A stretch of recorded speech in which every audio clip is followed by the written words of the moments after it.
कि अरे लाली रांगे ओही के चदरिया कि अरे लाली रांगे ओही के चदरिया ससुरारिया जाई हो बीतिया अरे लाली रांगे ओही के चदरिया ससुरारिया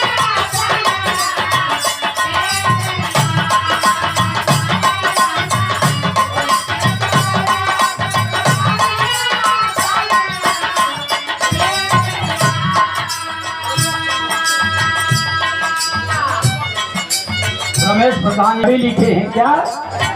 कि अरे परसीधन गुरु अरे परसीधन गुरु कविता के किरनिया परसीधन गुरु कविता के किरनिया तक कफानिया ओढ़लाए गुरु जी परसीधन गुरु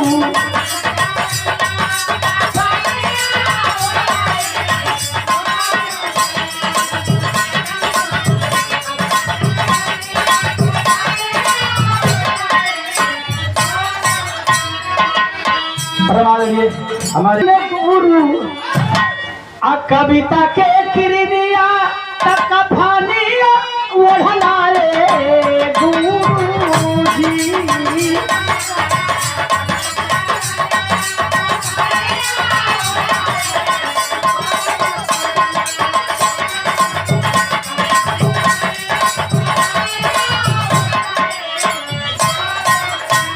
₹501 से स्वागत भक्ति में छिप गई चांद करिया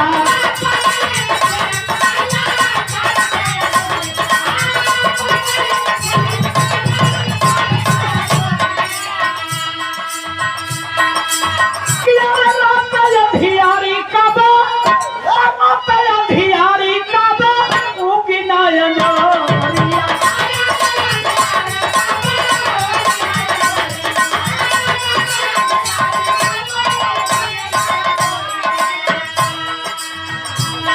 अरे कौन पापी अरे कौन पापी लुटल से जीवनिया कौन पापी लुटल से जीवनिया कफानिया ओढ़लाए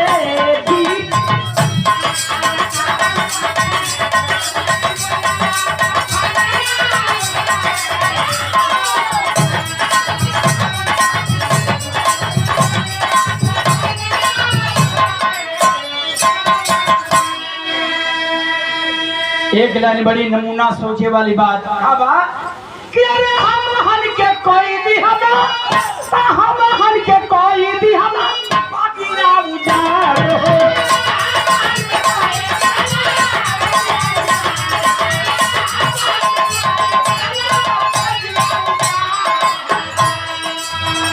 कि अरे हम हन के कोई भी हम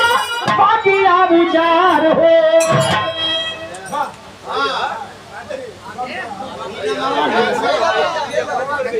गईली अरे बूझी गईली कोटिया के कि अरे बूझी गईली कोटिया के चलनिया का फानिया ओढ़लाए गुरु जी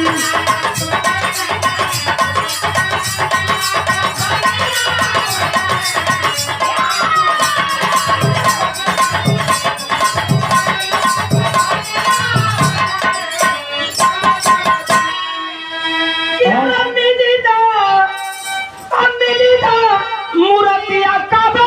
आई ना आवाज हो चंदोली जी चला रहे अरे फफकी रोल गुड्डू भैया आज हो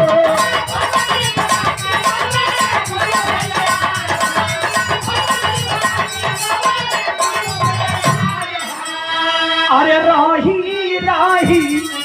ए बाबू राही राही उठले यकिनिया राही राही उठले यकिनिया का वढ़लाए गुरु। समय समाप्त।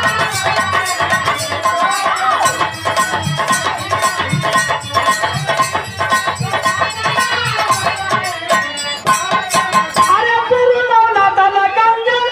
बालेश्वर का गीत हो, सरजू भी सलाम का भी जोड़ न प्रीत हो।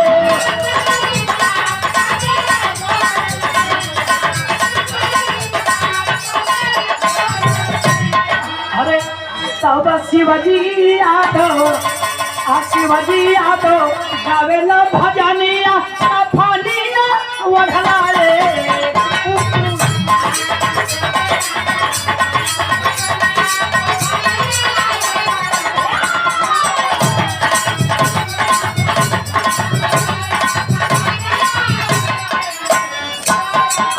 समय समाप्त बा।